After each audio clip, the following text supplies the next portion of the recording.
আসসালামু আলাইকুম কাকা। ওয়ালাইকুম আসসালাম। ভালো আছেন? আলহামদুলিল্লাহ। কাকা, এখন বর্তমান সমাজে মেয়েরা যে উনলা ব্যবহার করে না, যে একদম উনলা থাকে না, তাদের আপনি একটা মন্তব্য কথা বলেন, আপনার কাছে জানতে চাইতেছি আপনি কি আমার বলছেন? মন্তব্য আমি মনে করি এই শহরে একটা আমি মনে করি আমার সেন্স থেকে আমি এখন বর্তমান ব্র্যাক ইউনিভার্সিটির অপোজিটে আছি। একটা ব্র্যাক ইউনিভার্সিটি, এটা একটা ব্র্যাক ইউনিভার্সিটি মেয়েদের এগুলো এই দেশের সরকারের কারখানা। এই ব্র্যাক ইউনিভার্সিটির মেয়েরা একটা অন্য রাখে না, এরা মুসলমানের মেয়ে হয়েও একটা অন্য রাখে না।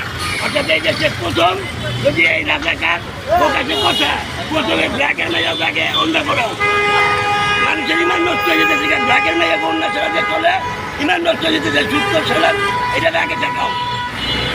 ইমান নষ্ট হয়ে যেতে থেকে কারণ এটা আবার কোন সোসাইটি, এটা আবার মুসলমানরা থেকে পিছের আবার সোসাইটি অন্য ছেলে মেয়েরা আসা এগুলো সোসাইটি হলো নাকি? এরা তো মুসলমান না ফরমান, তারা নিজেরা জাহার নামে যাবো, তাকে বাপ মারও জাহার নামে যাবো, আমাকেও নিব। খুব কষ্ট লাগতেছে আমাদের। কষ্টের কথা যেটা কষ্টের কথা না, মুসলমানের সন্তান তাদের গায়ে অন্য নেই। আমরা বসে আছি রাস্তার ভিতরে টিপের জন্য, কিন্তু আমরা গুণাগার। ঠিক আছে কাকা। আচ্ছা, ধন্যবাদ তোমার।